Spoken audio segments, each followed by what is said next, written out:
Partai Demokrat terbelah dua atau hanya satu yang benar yang telah melaksanakan KLB yang katanya dilakukan oleh kader-kader yang telah dipecat oleh Partai Demokrat yang katanya syaratnya jadi pemimpin kartu anggota partai harus sudah 5 tahun keanggotaannya. Ternyata katanya yang menjabat sekarang belum sampai 5 tahun. Sang mayor udah bisa jadi ketua partai milik keluarga mantan presiden tersebut. Wis, pokoknya kali ini kita diskusi banyak katanya aja. Lah, gua nggak ngerti juga asal muasalnya dan politik beginian harus diperdalam lebih jauh lagi. Seru sih sebenarnya melihat dua jenderal bermanuver kali ini. Jenderal KSP melakukan serangan yang tak terbaca oleh jenderal pemilik partai. Tahu-tahu KLB dan sang mayor hanya bisa melakukan jumpa pers. Hanya itu yang dia bisa lakukan. Nggak ada manuver sebelumnya. Nggak ada penghalangan massa. Nggak ada pembangunan opini di media massa. Tidak menggunakan kekuatan tekan. Katanya dia populer atau kader pada nggak dapat jatah kelamaan berdiri posisinya di luar circle pemerintahan. Pada lapar kadernya dan tidak terasa oleh sang mayor karena dia kenyang. Sang mayor juga sering dikatakan tidak cukup waktu untuk ketemu kader-kadernya sendiri. Kemana-mana dirinya tak tersentuh, terlalu berjarak dengan kadernya. Sering tutup pintu, kader lapar deh jadinya. Lapar perhatian, jangan tanya lapar kantongnya. Itu gosip disebarkan dari sisi jenderal. Atau beneran kita juga nggak tahu. Lalu mayor minta bantuan lagi ke Pak Jokowi. Catatan, sekali lagi minta tolong untuk memilih Demokrat KLB atau Demokrat SBY. Sebentar Mas Mayor, presiden ini bisa apa? Presiden tidak boleh masuk ke partai.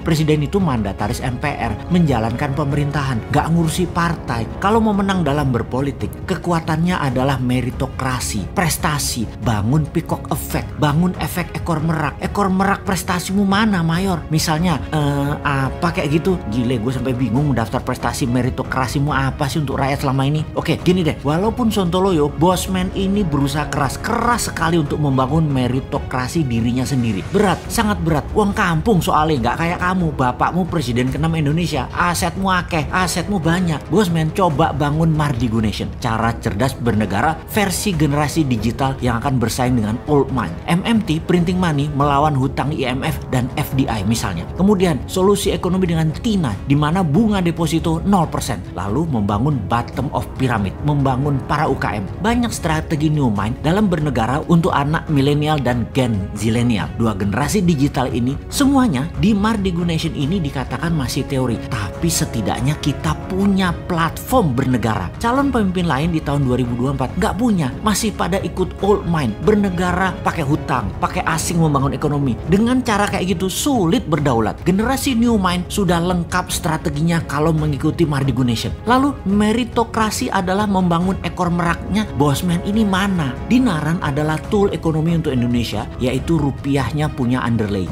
Bersama Dinaran tidak ada inflasi di rupiah Anda secara personal dulu, lalu mengangkat ekonomi bottom of pyramid dengan urun dana UKM. Bosman punya Santara. Dua hal ini walau berat adalah bagian dari usaha meritokrasi strategi untuk terlihat berprestasi. Masalahnya Bosman gak punya cukup uang anggaran seperti para gubernur yang mau manggung dia pakai alat APBD, menari-nari menciptakan karya di wilayahnya untuk dijual. Ya sudah, kita pakai cara lain, yaitu swasta murni sekalian mempraktekkan SWF pribadi yang namanya Dinaran, kemudian Santara membangun UKM yang sudah nyata. Semua hanya untuk membuktikan Mardigu Nation bisa jalan beneran, bukan hanya wacana. Cara untuk menyeleksi funding di Santara bagaimana? Yang terbaik adalah dengan mengadakan seminar bisnis MMBC. Setiap angkatan ada sekitar 300-an peserta. Tiap bulan diadakan dan dari sanalah UKM AAA yang itu nilainya E dalam profit, E dalam manajemen, E dalam mengelola pasar dan produk. Mereka itu semua menjadi calon penerbit di Santara untuk listing di Santara. Target kami adalah menarget 10.000